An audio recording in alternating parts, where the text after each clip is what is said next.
অর্থাৎ আমাদের পৃথিবীর জমিনের ভিতরে দল আছে দুইটা, কয়টা? দুইটা দলে বিভক্ত। একটা হচ্ছে আল্লাহর দল, দুই নাম্বার কি? শয়তানের দল। অর্থাৎ আমরা আল্লাহর দলে থাকতে চাই নাকি শয়তানের দলে থাকতে চাই? আমরা আল্লাহর দলে থাকতে চাই, তাহলে অবশ্যই আমাদেরকে একটা দলের ভিতরে যে দলটা কোরআন এবং হাদিস দিয়ে চলে সে দলের মধ্যে আমাদের থাকা দরকার আছে না? কারণ দেখেন, কারণ কোনো মানুষ একা থাকতে পারে না। আপনি অনেক মানুষ বলে যে আমি কোনো দলই করি না, তাহলে বুঝতে হবে সে কিন্তু শয়তানের দলে আছে। কারণ আপনি যদি একা কিন্তু শিখতে পারবেন কারণ আপনি মানুষের কাছে যখন যাবেন তাদের কাছে গেলে কিন্তু শেখা সম্ভব। আল্লাহ নবী একটা হাদিস আছে, মান খরাজা মিনা তুআতি ওয়া ফারাকাল জামাতি ফামাতা মাইতাতাল জাহিলিয়া। অর্থাৎ যে ব্যক্তি জামাতবিহীন, সংগঠনবিহীন মৃত্যুবরণ করে ওই ব্যক্তি জাহিলিয়াতের মৃত্যুবরণ করে। নাউজুবিল্লাহ। তাহলে দেখেন যে আমরা কি করে জাহিলিয়াতের মৃত্যুবরণ করতে চাই? আমরা কেউ জাহিলিয়াতের মৃত্যুবরণ করতে চাই না। মুসলমান বন্ধুরা আমাদের খেয়াল করেন, দুনিয়ার জমিনের ভিতরে আল্লাহ রাব্বুল আলামিন আমাদেরকে মানুষ করে পাঠাইলেন। এই মানুষকে দায়িত্ব দিলেন দুইটা, কথা বলেন কয়টা? আল্লাহ রাব্বুল আলামিন দুইটা দলে বিভক্ত করে দিয়েছেন, যে দুইটা দলের ভিতরে অবশ্যই তোমাদের একটা দলের ভিতরে থাকতে হবে। একটা নাম হলো আল্লাহর দল, দুই নাম্বার হচ্ছে শয়তানের দল। এখন আমাদেরকে আল্লাহ রাব্বুল আলামিন বিবেক দিয়েছেন, আল্লাহ আমাদেরকে বুদ্ধি দিয়েছেন।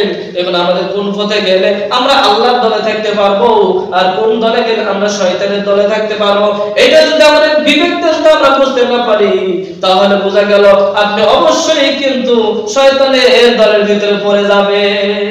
এই জন্য আমাদেরকে বিবেক দিয়েছে কোনটা ভালো কোনটা মন্দ, এটা কিন্তু আমরা বুঝতে পারি হয় না।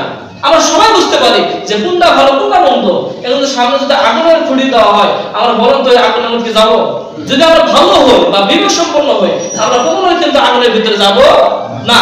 কিন্তু আমাদের বিবেক থাকা সত্ত্বেও আমরা যদি আমরা সন্ধান না খুঁজি, সত্যের পথে যদি আমরা না থাকি তাহলে অবশ্যই আপনি বিভ্রান্তের ভিতরে পড়ে যাবেন। কারণ দেখেন বনজঙ্গলের ভিতরে একটা হরিণ যখন আলাদা হয়ে যায়, বাঘ কিন্তু হিংস্র প্রাণী যখন তাকে কিন্তু আক্রমণ করে, কথা বলে ঠিক কিনা?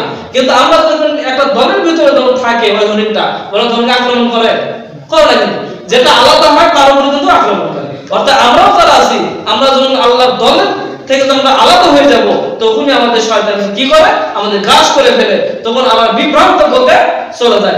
এজন্য আল্লাহর নবীর যে হাদিস, যে ব্যক্তি বায়াতবিহীন মারা গেল অবশ্যই ব্যক্তি নামাজ পড়ে, রোজা করে, হজ করে, যাকাত করে, এরপর ওই ব্যক্তি কোথায় যাবে?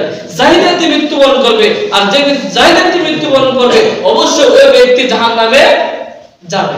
এজন্য আমাদেরকে দেখতে হবে, বিবেক দিয়ে বুঝতে হবে বর্তমান জামানার ভিতরে কোন দল সবচেয়ে হকের পথে আছে, কোন দল সবচেয়ে কোরআন এবং হাদিস দিয়ে চলতেছে, সেই দলের ভিতরে আমাদের থেকে আল্লাহর দ্বীন প্রতিষ্ঠার জন্য আমাদেরকে চেষ্টা করতে হবে। অর্থাৎ আল্লাহ কিন্তু আমাদেরকে এমনি পাঠায় না। আল্লাহ কিন্তু কোরআনুল কারীমে দুইবার বলেছেন, ওয়াইস ক্বালা রাব্বুকা লিল মালাইকাতি ইন্নী যাইরুন ফিল আরদি খলিফা। আমি আল্লাহ রাব্বুল তোমাদের খলিফা করে দুনিয়ার জমিনে প্রেরণ করলাম। আর খলিফার কাজ হচ্ছে আমি আল্লাহর দ্বীন দুনিয়ার জমিনের ভিতরে বাস্তবায়ন করা। অর্থাৎ আল্লাহর দ্বীনকে আমরা দুনিয়ার জমিনের ভিতরে বাস্তবায়ন করার আমরা চেষ্টা না করি, এই অবস্থায় যদি আমরা মৃত্যুবরণ করি অবশ্যই কাল কিয়ামতের মাঠে বলবে তোমাদেরকে প্রতিনিধি করে পাঠাইলাম, তোমরা এই আমার হক তোমরা সঠিকভাবে আদায় করতে পারো নাই। এই জন্য আমাদের চেষ্টা করতে হবে আল্লাহর হুকুম হাকামগুলো আমাদেরকে মেনে চলা। এর মধ্যে যদি আমরা চলতে পারি অবশ্যই আল্লাহর সন্তুষ্টি আমরা অর্জন করতে পারবো। আর আল্লাহ যদি আমাদের ইবাদতে যদি সন্তুষ্ট হয়, বলেন তো আমাদের স্থান কোথায় হবে? আমাদের স্থান হবে জান্নাতে। আল্লাহ তাআলা আমাদের সকলকে আল্লাহর দ্বীনের পথে, আল্লাহর কোরআন যে নাযিল করেছে এই কোরআন মোতাবেক চলার জন্য যে পথে চলে আল্লাহ সন্তুষ্ট হয়, আল্লাহ রাসূল সন্তুষ্ট হয়, সে পথে আমাদের সকলকে চলার তৌফিক দান করে। সকলে আল্লাহুম্মা আমিন।